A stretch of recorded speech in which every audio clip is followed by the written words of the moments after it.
adalah Allah yang menjadi kekuatan kami.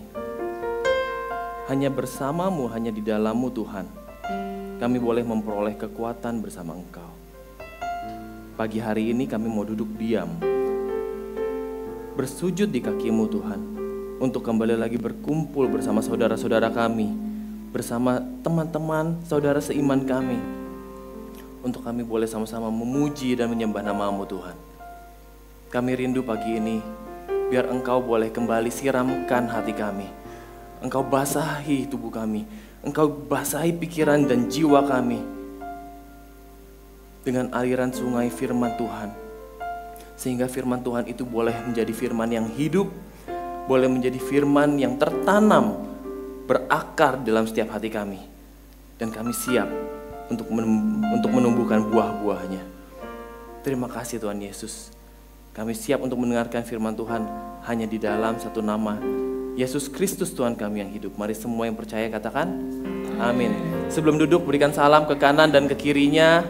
Selamat pagi, Anda luar biasa. Suaranya agak sedikit denging.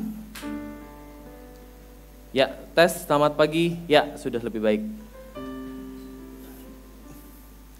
Selamat pagi saudara. Suaranya kedengaran belum makan. Selamat pagi saudara. Pagi, baru yang depan aja, yang belakangnya bagaimana? Selamat pagi saudara. Pagi, berikan tepuk tangan yang paling meriah buat Tuhan kita. Hari ini saya akan membawakan sebuah judul The Promise of Power, janji tentang kuasa ilahi. Namun sebelumnya saya memperkenalkan diri saya, nama saya William Suryajaya, istri saya bernama Agnes, dan saya memiliki 3 orang anak, Hilly, Morgan, dan Max. Saya melayani di Kesan dan juga di Profesi Muda. Siapa di antara saudara yang tidak memiliki ponsel HP? Sangat jarang ya, sudah hampir semuanya memiliki handphone, atau handphone sudah menjadi barang yang sangat umum sekali. Dan handphone itu tidak bisa bertahan selama-lamanya. Handphone tentu saja ada saatnya bisa habis baterai. Dan ketika baterainya habis, tentunya perlu diapain? Perlu dicas. Biasanya ngecas berapa lama? Ada yang 2 jam, ada yang 3 jam. Namun kebiasaan buat saya, biasanya saya ngecas pada saat mau tidur. Siapa yang memiliki kebiasaan yang kurang lebih mirip? Ya, suatu ketika dalam keadaan yang biasanya kalau sebelum tidur kita suka main HP, dan kemudian saya udah mengantuk. Saya mengantuk dan saya rasa udahlah, udah ada charger yang sudah terpasang, dan biasanya sudah kebiasaan saya untuk mengecas HP-nya. Namun karena keadaan itu begitu mengantuk, saya nggak lihat lagi, yang penting saya sudah terpasang, udah colok HP-nya. Begitu kagetnya ketika besokan paginya, ketika saya bangun, HP saya kalau sudah dicas harusnya penuh, menyala, tapi ternyata malah mati. Nah, kok nggak nyala sama sekali? Kalau orang bilang jalan nggak bawa dompet, nggak apa-apa sekarang. Tapi kalau handphonenya mati, waduh rasanya gimana tuh, mau melakukan kegiatan sehari-hari, rasanya langsung jadinya, aduh gimana nih. Ketika saya periksa, handphonenya saya colok, betul. Tapi ternyata adaptornya saya nggak colok. Suatu kesalahan yang rasanya sepele ya.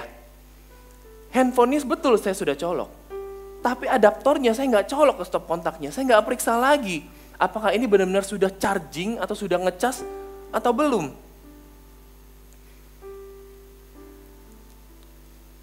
Handphone yang tercolok dengan baik, itu ibaratnya seperti kita yang memiliki relasi dengan Tuhan. Kalau kita tidak ada relasi dengan Tuhan, ibaratnya kita ini seperti handphone yang tidak ada isinya, tidak ada baterainya, tidak ada dayanya, tidak ada powernya, tidak ada power kuasa yang bisa menjalankan handphone tersebut. Apakah handphone itu masih bisa dipakai? Bisa. Untuk apa? Ganjalan buku bisa. Ataupun juga sebagai untuk apa misalnya? Ganjalan kertas bisa. Tapi apakah bisa berfungsi sebagaimana mestinya?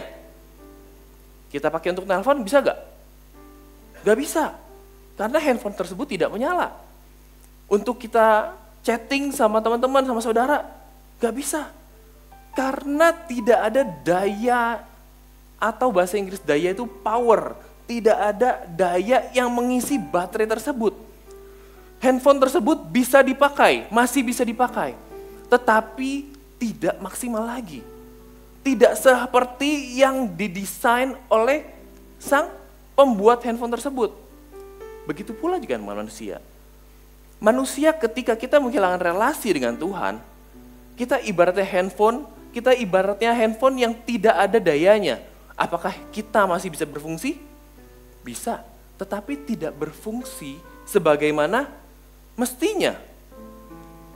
Hari ini kita akan belajar betapa pentingnya peran Kristus yang memulihkan relasi yang terputus antara manusia dengan Allah Bapa oleh dosa, serta juga pentingnya ketika dia terangkat dan kemudian dia meninggalkan Roh Kudus, dia memberikan Roh Kudus bagi kita sebagai janji Tuhan Yesus yang menjelang ia akan naik surga yang terjadi sekitar 40 hari setelah kematiannya. Kita sama-sama baca dalam Kisah 1 ayat 6 sampai 9. Ayat ke-6, kita akan baca bergantian, saya baca ayat yang genap, saudara boleh bantu saya ayat yang ganjil, boleh?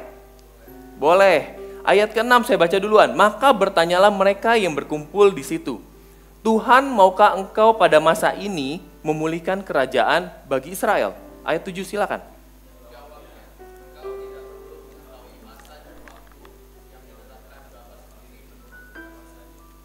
Ayat ke-8, tetapi kamu akan menerima kuasa kalau Roh Kudus turun ke atas kamu. Dan kamu ganti nama kamu dengan nama masing-masing. Nah, nama saya William, dan William atau nama saudara masing-masing sebut, dan menjadi saksiku di Yerusalem dan di seluruh Yudea dan Samaria dan sampai ke ujung bumi. Ayat ke-9 bersama-sama kita baca. Sesudah ia mengatakan demikian, terangkatlah ia disaksikan oleh mereka dan awan menutupnya dari pandangan mereka. Pentingnya Roh Kudus, peran Roh Kudus. Yang pertama adalah memampukan kita untuk kita bisa hidup melampaui keterbatasan kita.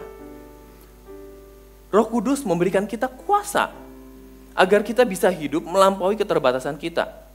Bisa dilihat dari latar belakang para murid Yesus yang menerima janji di ayat ke-8 tadi. Mereka adalah orang-orang sederhana yang dari Galilea. Kalau kita lihat dari petanya bangsa Israel, Israel kira-kira terbagi menjadi 3 bagian. Yang di bagian atas Galilea, di bagian bawah Yudea, di bagian tengah-tengahnya ada bangsa Samaria. Dan seperti yang kita tahu di perjanjian lama, Yerusalem pada saat perjanjian lama adalah menjadi ibu kota dari Israel yang terletak di bagian Yudea, di bagian bawah, di bagian selatan. Sehingga banyak sekali ahli-ahli agama, ahli Taurat, ataupun juga ahli-ahli pemerintahan yang terletak, yang berdomisili di bagian di daerah Yerusalem, di daerah Yudea. Sedangkan murid-murid Yesus berasal dari tempat yang tidak dekat dari daerah Yerusalem, yaitu Galilea, di bagian utara. Di daerah utara, yaitu sebagai nelayan. Dan seperti kita ketahui sampai saat ini, profesi nelayan kebanyakan adalah orang-orang yang sederhana. Mereka orang-orang yang apa adanya, mereka mencari nafkah dengan cara melaut. Latar belakang murid Yesus juga sangat tidak istimewa. Ketika mereka diminta untuk berjaga-jaga saat Tuhan Yesus minta untuk berdoa, mereka malah ketiduran. Bahkan mereka malah lari meninggalkan Yesus saat akan ditangkap di Taman Getsemani. Bisa di 2 bulan sebelum, kira-kira 2 bulan sebelumnya. Dan bahkan satu murid Yesus yang kita ketahui sangat terkenal bernama Petrus menyangkal gurunya Yesus bukan hanya 1-2 kali, tetapi sampai 3 kali. Dan di dalam kitab Yohanes 20 ayat ke-19 kita bisa dapati ketika Yesus setelah mati, mereka mengurung, mereka bersembunyi di suatu ruangan yang terkunci, suatu tempat yang terkunci karena mereka takut untuk ditangkap. Belum lagi mereka pernah berkonflik antar muridnya. Siapakah di antara kami yang terbesar? Siapakah, bolehkah kami menjadi di sampingmu, Yesus Guru? Mereka ini menjadi murid-murid yang bukan tanda kutip diingat karena sebuah kebanggaan. Tetapi menjadi murid-murid yang diingat karena banyak membuat masalah. Murid-murid Yesus ini memiliki latar belakang yang penuh dengan masalah, mayoritasnya. Di Yohanes 20 ayat 19, ketika hari sudah malam, pada hari pertama minggu itu berkumpullah murid-murid Yesus di suatu tempat dengan pintu-pintu yang terkunci. Karena mereka takut pada orang Yahudi. Sedangkan barusan kita baca di ayat 8 tadi dikatakan bahwa para murid akan menjadi apa? Saksi.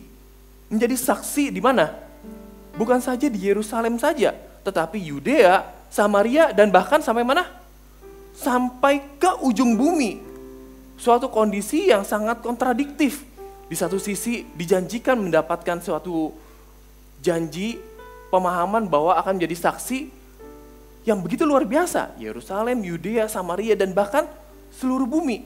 Tetapi keadaan yang ada pada murid-murid yang saat itu tidak menggambarkan bahwa mereka akan menjadi seorang saksi yang luar biasa. Mereka bahkan berada dalam keadaan yang di posisi yang terendah, terpuruk. Gak akan mungkin rasanya buat para murid untuk bisa mencapai suatu titik yang dijanjikan oleh Tuhan Yesus itu sendiri. Seperti peribahasanya bagai pungguk merindukan bulan. Ngarepin sesuatu yang mustahil, jauh panggang dari api. Rasanya kok beda banget loh kondisinya, keadaannya. Tetapi satu hal, apa yang dirasa mustahil bagi manusia, itu sangatlah mungkin bagi Tuhan. Dan hal ini juga persis yang dialami oleh seorang evangelis, misionaris yang bernama William Carey. Bukan William Surajaya, tapi kita amini untuk menjadi berkat yang sama. Amin. William Carey memiliki latar belakang yang juga sederhana, dipakai Tuhan untuk menjadi utusan Injil di India. Karena kehidupan latar belakang ekonominya, ia terpaksa untuk bekerja sebagai tukang sepatu di sebuah toko di desanya untuk meringankan beban ekonomi keluarga pada saat dia masih remaja. Namun pada saat dia bekerja, dia tidak bekerja untuk mengerjakan hal-hal yang seharusnya dia kerjakan saja. Tetapi dia juga sambil belajar secara otodidak, belajar sendiri. Bahasa Yunani, bahasa Ibrani, bahasa Latin, Jerman, dan Prancis. Sehingga dia bisa multilingual, bisa berbagai bahasa. Dan kemudian dia memutuskan untuk melayani di India sampai, tak terasa sampai 41 tahun. Dia juga bahkan menerjemahkan Alkitab ke dalam berbagai bahasa di India, menulis lebih dari 100 jilid buku, dan mendirikan sebuah perguruan tinggi. Dan di dalam pelayanannya, dia menemukan sebuah budaya yang dirasanya kontroversial. Dan dia menjadi motor penggerak untuk melawan budaya tersebut, yaitu budaya sati. Yang dimana budaya tersebut mengharuskan seorang istri untuk dibakar hidup-hidup bersama suaminya ketika suaminya meninggal. Begitu kontroversial budaya tersebut, dan dia mendorong misionaris-misionaris untuk sama-sama melarang budaya tersebut untuk dijalankan. Dan ternyata puji Tuhan, budaya tersebut bisa berhenti akhirnya. Dan pada tahun 1993, pemerintah India menerbitkan perangko untuk memperingati 200 tahun kedatangan William Carey ke negara tersebut. Sebuah pencapaian yang luar biasa untuk seorang yang memiliki latar belakang yang sangat sederhana. Dan saya rasa hal ini bukan cuma terjadi hanya kepada William Carey saja. Memang kalau kita lihat banyak sekali orang-orang yang dipakai Tuhan untuk bisa menjadi alatnya. Tetapi bukan berarti orang-orang yang dipakai Tuhan itu Tuhan pakai untuk pilih-pilih saja. Cuman yang ini saja, saya nggak dipilih Tuhan. Tapi saya katakan bahwa orang-orang memang dipakai Tuhan karena engkau adalah orang-orang yang terpilih. Amin. Dan MDC Bandar Lampung juga akan mengadakan sebuah event. Bicara soal keterbatasan, event ini akan menantang saudara-saudara, Bapak Ibu untuk bisa melampaui keterbatasan yang saudara-saudari punya. Yaitu kalau tahun lalu kita sudah adakan namanya MDC Charity Run 2024, kita akan adakan lagi MDC Charity Run di tahun ini 2025. Dan pesertanya juga tentu saja ada kuotanya, ada terbatasnya. Tahun lalu kita bisa mencapai jumlah berapa? 1.200. Berapa lapis? Lebih. Ya. Kita nggak tahu tahun ini kita bisa mencapai berapa ribu, berapa ratus. Karena semuanya itu ada di tangan saudara-saudara semua yang ada di sini. Amin. Yang kedua, Roh Kudus memampukan kita untuk kita hidup selain melampaui keterbatasan kita, tetapi kita untuk hidup lebih bermakna. Makna atau kualitas hidup dari seseorang itu tidak terlepas dari tujuan dari kehidupan orang tersebut. Apabila tujuan hidupnya mulia, maka kehidupan orang tersebut juga akan mulia. Bicara soal mendekati ini bulan Juni, sudah mau liburan ya. Juni, Juli, bentar lagi liburan anak-anak sekolah. Saudara-saudara mungkin udah punya planning liburan pengen kemana, ada juga pengen yang di dalam kota saja. Gak ada yang salah dengan hal itu. Alkisah ada keluarga yang mereka ini suami istri sudah cekcok, suka ribut, dan kemudian mereka memutuskan berpikir, sudah dekat bulan Juni. Bagaimana kalau kita putuskan untuk liburan saja bersama-sama? Namun karena mereka ini last minute untuk mutusinnya, otomatis hotel-hotel ini rata-rata udah full book semua. Udah gak dapat lagi. Sampai ketemulah yang namanya Family Surprise Hotel. Apa itu Family Surprise Hotel? Sesuai dengan namanya, hotel keluarga kejutan. Sampailah mereka di sebuah hotel tersebut dan mereka disambut dengan ramah dan kemudian mereka check-in. Mereka tidak menyangka ternyata kamarnya kecil. Ya wajar saja karena mereka dapetin harganya dengan miring. Harga yang miring dan mereka cukup senang sebenarnya dengan harganya. Tapi ternyata kamarnya tidak terlalu luas.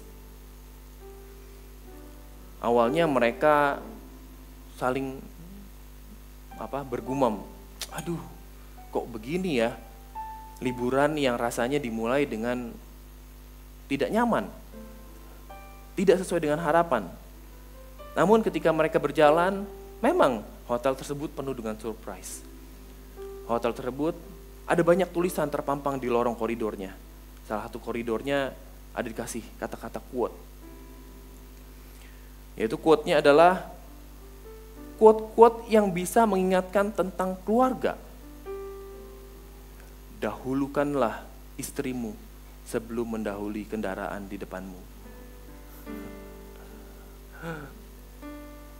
Ajarilah engkau mengajari anakmu karena seperti yang engkau tahu, tetapi belum tentu seperti yang Tuhan mau. Jelek aja dia. Mikir dia boleh jalan. Si istrinya udah senggol-senggol. Baca. Ada quote lagi. Anjing menggonggong apa? Kafilah berlalu. Istrinya lihat, gak jadi baca lagi dia. Suaminya lihat, baca tuh. Istri merongrong, suami pun tak mau. Semuanya jadi saling senggol-senggolan. Tuh baca. Anaknya juga, papa mama baca. Setiap quote-quote itu, setiap kata-kata itu pelan-pelan memberikan sebuah pengertian yang baru buat mereka. Dan akhirnya mereka sadar ternyata karena kamar yang sempit, mau nggak mau mereka harus tidurnya gimana? Empet-empetan, rapet. Ya udah. Karena mereka empet-empetan, jadinya mereka ada waktu untuk bersama. Mereka ada waktu untuk bisa bercerita. Ada kesempatan yang sebelumnya mereka yang selalu yang masing-masing sendirian, yang semuanya cuma dilewatin dengan cekcok. Karena ada anaknya, gak enak mau cekcok, akhirnya nanyain anaknya. Ada waktu untuk bertanya, ada waktu untuk berbicara, ada waktu untuk sama-sama sharing. Dan liburan yang diawali dengan kekesalan, akhirnya ternyata mereka bisa akhiri dengan penuh sukacita. Begitu juga dengan kehidupan kita. Ketika kita memiliki tujuan hidup yang mulia, kalau dari awal kita sudah memiliki tujuan hidup yang mulia, maka kehidupan orang tersebut juga akan mulia. Tapi kalau kita memiliki tujuan hidup yang rasanya, sudahlah yang biasa-biasa aja, yang hina, maka kehidupan orang tersebut juga akan hina. Tidak ada tujuan yang lebih mulia daripada hidup memuliakan Tuhan dengan menjadi berkat bagi sesama. Sebaliknya, tidak ada tujuan hidup yang lebih hina daripada hidup mendukakan hati Tuhan dengan hidup mementingkan diri sendiri. Dan hal ini sebenarnya tidak terasa juga banyak dijalankan oleh orang tua untuk menanamkan prinsip kepada anak-anaknya. Untuk menanamkan memiliki tujuan hidup. Salah satunya ketika kita menanyakan kepada anak-anak kita, nanti kalau besar mau jadi apa? Ada yang bilang, aku mau jadi pilot. Aku mau jadi dokter. Atau bahkan ada yang bilang, aku mau jadi presiden. Ketika kita mendengar sebagai orang tua, anak-anaknya berbicara memiliki impian tersebut, hati orang tua akan sangat senang sekali. Karena kami merasa atau orang tua akan merasa bahwa anak-anak sudah memiliki tujuan yang akan dia kejar. Dan ketika anak-anak itu memiliki tujuan yang dia kejar, dia akan mengisi hidupnya dengan hal-hal yang sesuai dengan pengejaran tersebut. Sebaliknya, jika anak-anak memiliki tujuan hidup yang misalnya dia memiliki cita-cita, kamu jadi apa? Mama, aku mau jadi pengemis. Karena rasanya mudah sekali pekerjaannya, cuma di pinggir jalan saja. Bagaimana hati kita sebagai orang tua? Hati sebagai orang tua rasanya, gak salah kamu mau jadi pengemis. Dan bagaimana jalan hidup dia yang akan dia jalani untuk menjadi seorang pengemis. Rasanya pergumulan sudah mulai campur aduk di pikiran kita. Tentu orang tua akan sedih. Dan Yesus adalah teladan dari hidup yang bermakna. Ia memiliki tujuan bukan cuma sekedar kepentingan dia sendiri saja. Sebaliknya untuk melakukan kehendak Allah Bapa. Di dalam Kisah 1 ayat 6-7, murid-muridnya bertanya, maka bertanyalah mereka yang berkumpul di situ. Tuhan, maukah engkau pada masa ini memulihkan kerajaan bagi Israel? Memang pada saat itu murid-muridnya ataupun juga orang-orang yang pada saat itu memiliki harapan yang kurang lebih sama, yaitu untuk membebaskan bangsa Israel dari penjajahan. Untuk bisa muncul seorang raja yang bisa membebaskan mereka, mengembalikan bangsa Israel kembali ke masa jayanya ketika bangsa Israel dipimpin oleh Raja Daud. Namun begitulah jawaban Yesus, engkau tidak perlu mengetahui masa dan waktu yang ditetapkan Bapa sendiri menurut kuasanya. Tetapi kamu akan menerima kuasa kalau Roh Kudus turun ke atas kamu dan kamu akan menjadi saksiku di Yerusalem dan di seluruh Yudea dan Samaria dan sampai ke ujung bumi. Yang dilakukan oleh Tuhan Yesus, dia bisa saja untuk dia hadir menunjukkan kuasanya, kuasa Allah Bapa diturunkan kepada dia. Dan kemudian berkuasa atas bangsa Israel. Dan bahkan berkuasa atas bangsa Samaria, Yudea, dan bahkan seluruh bumi. Tetapi yang dilakukan adalah sebaliknya. Dia rela mengosongkan dirinya, mengambil rupa sebagai hamba untuk menjadi sama dengan kita, yaitu manusia. Agar memulihkan hidup manusia. Sehingga dia akhirnya menjadi korban penebusan dosa bagi seluruh bangsa Israel, bangsa Yudea, bukan. Bukan hanya bangsa Israel saja, tetapi bagi seluruh hidup manusia, bagi seluruh umat manusia. Itulah tujuan ataupun juga kehidupanmu yang mulia yang Yesus inginkan untuk para murid miliki. Sehingga pertanyaan yang muridnya berikan, Tuhan maukah engkau pada masa ini memulihkan kerajaan bagi Israel? Dijawabnya bukan ya, saya akan pulihkan, saya akan menjadi raja. Bukan, tetapi Tuhan menjawab, engkau tidak perlu mengetahui masa dan waktu yang ditetapkan Bapa sendiri menurut kuasanya.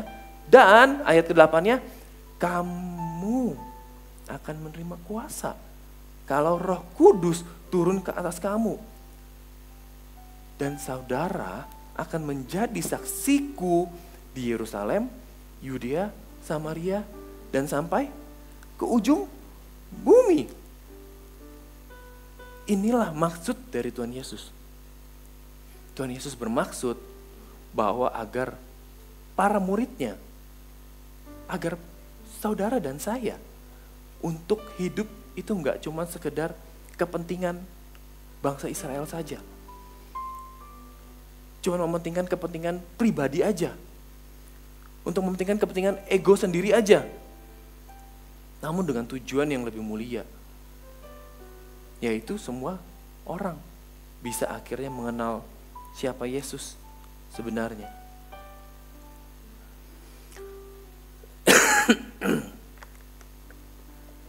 Pada saat saya SMA, sekolah saya mendukung untuk pendidikan Kristen. Dan baik itu dari primary school, dari SD, SMP, sampai jenjang SMA. Pada saat saya masuk SMA, saya juga banyak ketemu dengan anak-anak kecil yang mereka juga dididik secara Kristen. Berhubung sekolahnya ini juga ada guru bulenya, jadi ada juga anak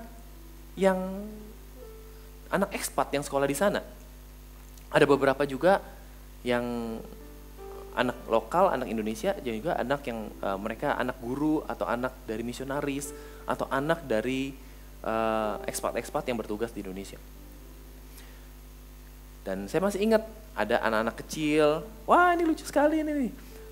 Dan saya pikir apa yang kita tempuh pendidikan selama 3 tahun, ya sudah, berlaku hanya di selama saya sekolah 3 tahun tersebut.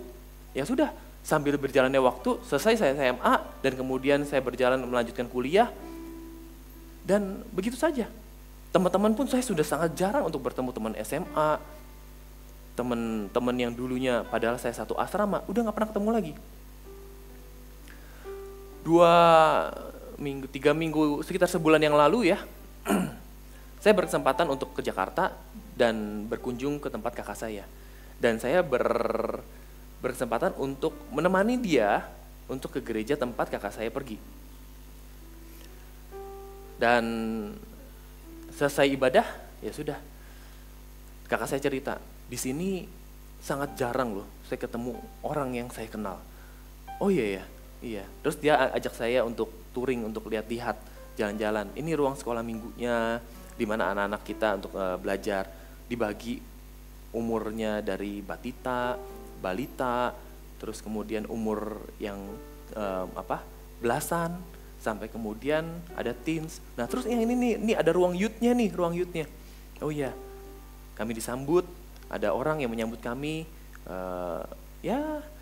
ada orang ekspat juga, ada orang lokal, ya karena mereka melayani dalam bahasa Inggris, jadi mereka ada yang bahasa Inggris juga. Hai, halo semuanya. Ya, sambil berbicara, terus saya ngobrol dengan dia, saya bilang, kok you look familiar to me ya? Do I know you? Saya bilang, kamu kelihatan familiar sekali, sepertinya saya apa kayak pernah ketemu kamu.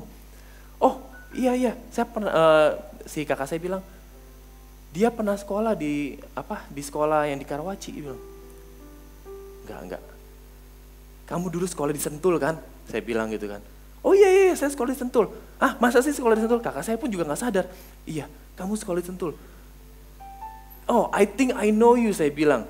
You are the cute boy when I was at senior high. Kamu adalah anak lucu yang kecil itu, yang waktu saya SMA, dia masih SD. Dia dikenal, saya mengingatnya dengan jelas karena dia termasuk salah satu anak ekspat yang mukanya ganteng dan banyak teman-teman tuh bilang, aduh cute banget sih, lucu, dikerjain gitu loh, dimain-mainin pipinya, dicomot-comot gitu. Terus, oh iya, sekarang gimana kabarnya? Oh iya, saat ini dia bekerja sebagai produser musik, dia juga seorang penyanyi, dan yang lebih luar biasanya lagi apa? Dia adalah senior youth pastor di gereja tersebut. Saya benar-benar gak menyangka, pekerjaan Tuhan itu gak berhenti di selama orang sekolah 3 tahun. Ataupun juga pekerjaan Tuhan itu tidak berhenti di saat Anda menempuh jenjang pendidikan yang notabene kelihatannya terbatas. Kacamata kita hanya bisa melihat 1-2 langkah di depan kita. Tetapi Tuhan membuat sebuah rancangan yang lebih besar. Dia punya big view-nya kita, di mana hidup kita bukan cuma sekedar 1-2 langkah di depan, tetapi ada makna yang jauh lebih panjang ke depannya. Amin. Dan itu saya juga percaya, kehidupan saudara yang saudara lihat saat ini baru 1-2 langkah ke depan saja. Tetapi Tuhan masih punya big view-nya, Tuhan masih punya big plan-nya ke depan. Kalau saudara pikir, apa yang saudara lihat saat ini cukup saudara langkahkan, cukup 1-2 langkah saja dan selesai. Enggak. Kalau saudara pikir ternyata, oh pekerjaan saya rasanya cukup selesai. Nanti kalau misalnya saya sudah mengerjakan ini, saya masih dipakai gak ya? Kalau seandainya ternyata, aduh pelayanan saya cuma sampai di sini aja. Kira-kira saya bisa berkembang kemana lagi ya? Enggak lah, cuma sampai sini aja. Tuhan masih punya berapa langkah jauh ke depan. Dan Tuhan masih punya sebuah big view, big plan buat saudara. Katakan amin. Tuhan akan menjadikan saudara saksinya di Yerusalem, di Yudea, Samaria, hingga ke seluruh bumi. Berikan tepuk tangan yang paling meriah buat Tuhan kita. Dan yang ketiga, Roh Kudus memampukan kita untuk hidup mengatasi tantangan yang menghadang. Sekali lagi saya ulang ayat ke-8. Tetapi kamu akan menerima kuasa kalau Roh Kudus turun ke atas kamu. Dan kamu akan menjadi saksiku di Yerusalem dan di seluruh Yudea dan Samaria dan sampai ke ujung bumi. Dan inilah tentu saja memiliki tujuan hidup yang mulia, tidak terlepas dari tantangan. Pada saat kita melakukan apa yang dirasain menjadi kehendak Bapa, tidak berarti tantangan itu menjadi hilang sirna begitu aja. Tetapi bahkan malah sebaliknya, muncul tantangan-tantangan ataupun juga hadangan-hadangan yang menjadi seolah-olah menghalangi hidup kita. Hidup enggak semulus jalan tol. Tetapi percayalah, Tuhan tetap menyertai saudara. Mau itu jalan tol, mau itu jalan terjal, mau itu jalan sempit, dan bahkan apa yang luar biasa, sekalipun kelihatannya tiada jalan. Itu yang luar biasanya jalan bersama Tuhan. Kita berpikir, kita jalan sama Tuhan, kita maunya jalannya yang mulus aja, yang tol aja. Tetapi Tuhan ingatkan, mau jalannya lurus, mau jalannya sempit, jalan terjal, dan satu hal, sekalipun kelihatannya tiada jalan, Tuhan pun akan menyertai. Ini yang dialami juga oleh murid-murid. tantangan yang dihadapi di Yudea tentunya berbeda dengan tantangan yang ada di Yerusalem. Apalagi di kota Samaria. Dan tentunya apalagi ujung bumi. Di Samaria orang-orangnya memiliki sentimen rasisme. Karena latar belakang mereka dari Samaria dengan orang Yahudi. Belum lagi sampai ke ujung bumi. Di ujung bumi mereka nggak tahu lagi apalagi tantangan yang menghadang. Benua Asia sama benua untuk daerah yang di Eropa tentu saja memiliki latar belakang budaya yang sangat jauh berbeda. Bahkan, jangankan beda benua, kita yang dari Sumatera sama Jawa pun memiliki budaya yang berbeda. Banyak sekali orang Jawa berkata misalnya, kalau bicara sama orang Sumatera, rasanya orang Sumatera aku pengennya marah-marah terus ya. Orang Sumatera balik lagi ngomong, kalau ngomong sama orang Jawa, kok rasanya kok aku gak sabaran ya? Aku ini gak sabaran loh, cepat sih diselesain ngomongnya, ayo cepat diselesain. Tapi yang menjadi solusi yang supaya tujuan itu bisa tercapai, bukan keinginan kita yang dipaksakan. Bukan kita pengen supaya orang Jawa, ayo bicara cepetan. Atau sebaliknya, orang Jawa pengen seorang Sumatera, ayo dong, ngomongnya halus. Ada pepatah, lain ladang, lain belalang. Lain tempat, lain hukumnya, aturannya. Ketika engkau ke suatu daerah, bukan engkau memaksakan kebiasaan kita, tetapi kita yang mengikuti kebiasaan dia, kebiasaan yang mereka.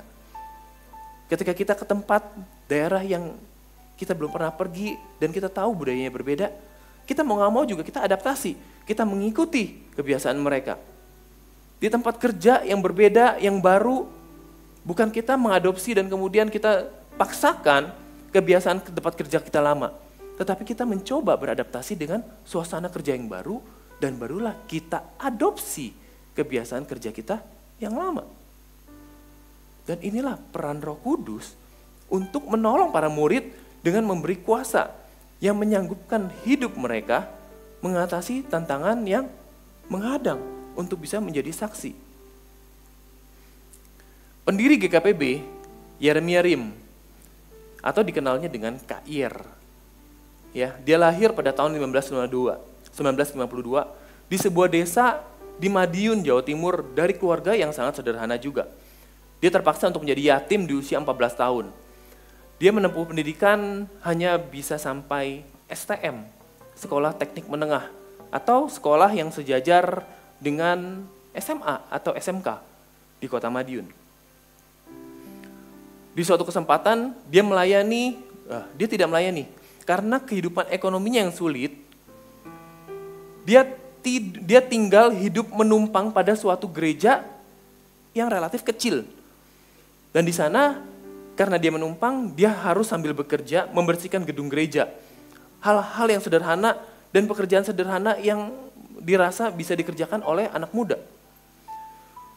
Dan menjelang akhir tahun diadakan biasanya ada ibadah. Yang biasa diadakan namanya ibadah penutupan akhir tahun. Dan di situ biasanya setiap yang hadir dibagikan gulungan kertas kecil yang berisikan ayat Alkitab atau kita sebut ayat emas. Dan ketika kita tiba gilirannya KIR mengambil satu gulungan kertas yang berisikan ayat, yaitu ayat Kisah 1 ayat 8 tadi yang tadi kita baca. Kamu akan menjadi saksiku di Yerusalem, di Yudea, Samaria, dan sampai ke seluruh bumi. Hatinya sangat tergugah dengan firman tersebut dan dia mengimani untuk bisa menjadi saksinya Kristus. Sekalipun kondisinya seperti yang tadi saya bilang, jauh panggang dari api, pendidikan terbatas, kemampuan bahasa juga terbatas. Namun ternyata bukan dari ayat tersebut 4 tahun kemudian. Bukan 40 tahun, bukan 14 tahun. 4 tahun dari dia mendapatkan ayat tersebut. Dia melayani di mimbarnya di usia 19 tahun. dan berkesempatan untuk berkhotbah di Myanmar, atau dulu dikenalnya dengan negara Burma. Dia mendapat juga panggilan untuk berkhotbah di gereja-gereja Anglikan di Burma hingga Korea, Jepang, dan bahkan negara-negara Skandinavia dan negara lainnya baik di Asia maupun di Eropa dan sampai di Amerika Serikat. Dia berkhotbah dalam bahasa Jepang, Korea, Skandinavia, Jerman, Belanda, dan bahkan berkhotbah sangat lancar dalam bahasa Batak. Begitu luar biasanya. Kemampuan yang terbatas, sekalipun kemampuan Kak Ia terbatas, latar belakangnya juga nggak istimewa, latar belakangnya sangat sederhana. Tetapi dia mengimani rencana Tuhan di dalam hidup dia. Dan dia jalani, dan dia menjadi saksinya Tuhan.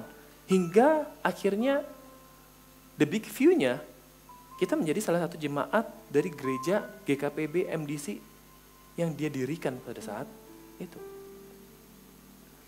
Ketika Roh Kudus menyertai kita, hidup bersama kita, memenuhi kita, memenuhi saya dan saudara, maka sesuai dengan janji Tuhan, kita akan menerima kuasa yang menyanggupkan kita untuk melakukan hal-hal yang dirasa mustahil sekalipun. Hal-hal yang dirasa kita nggak sesuai dengan latar belakang yang kita miliki.